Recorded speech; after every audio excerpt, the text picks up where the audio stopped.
শেখ হাসিনা এত বড় দানব কিভাবে হয়ে উঠতে পারে, এত কষ্ট দিতে পারে মানুষকে, এত অত্যাচার করতে পারে, এত হত্যা করতে পারে, এত অবলীলায় কিভাবে সেটা হলো।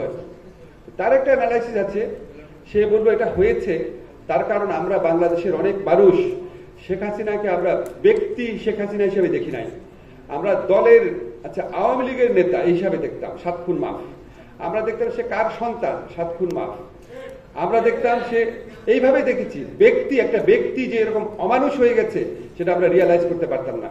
এই আমরা বলতে সে আমাদের সো কল সিভিল সোসাইটিকে বুঝিয়েছে, কারণ জনমানুষ কিন্তু ঠিকই বুঝেছিল শেখ হাসিনা কি, তারা সবসময় প্রতিবাদ করেছিল।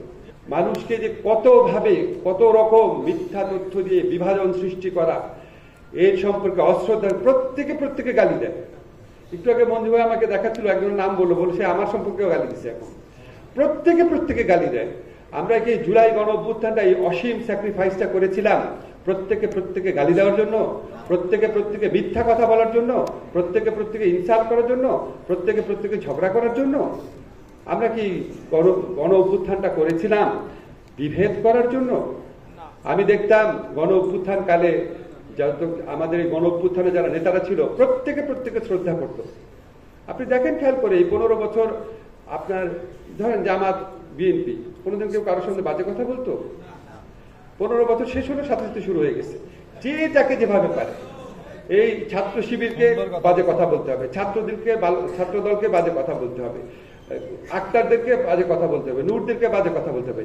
এটার জন্য একটু চিন্তা করে দেখেন যে আমরা সবাইকে মানুষ ভেবে একসাথে আমরা এই দানবকে সরিয়েছি। এই দানবকে শোনার পরে আমরা নিজেরা কি করা শুরু করেছি। আমি পত্রপত্রিকায় পড়ি, জামাত বলে, বিএনপি বলে, এনসিপি বলে যে 1-11 পদধ্বনি শুনছি। একই সাথে এই কথা বলে আবার একই সাথে নিজেদেরকে গালি দেয়, নিজেদের সাথে ঝগড়া করে।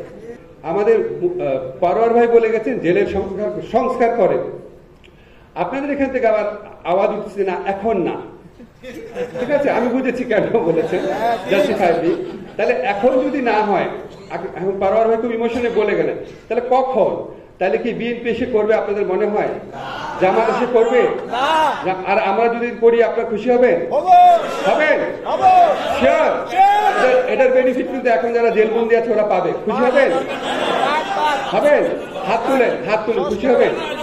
ওকে, আপনারা যখন এটা বলেছেন, আপনারা এখনই যখন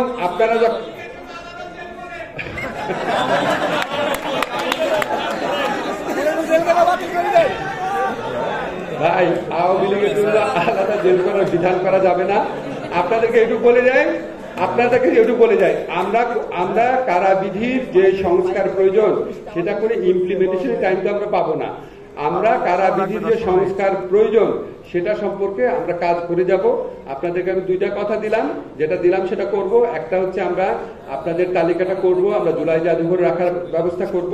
আর সেকেন্ড হচ্ছে আক্তার যদি মনে করে এটা দিয়ে বই করতে চায়, বই করার ব্যাপারে আমি হেল্প করতে পারবো। থার্ড হচ্ছে কারাবিধির সংস্কারের কাজ করে যাব। ঠিক আছে?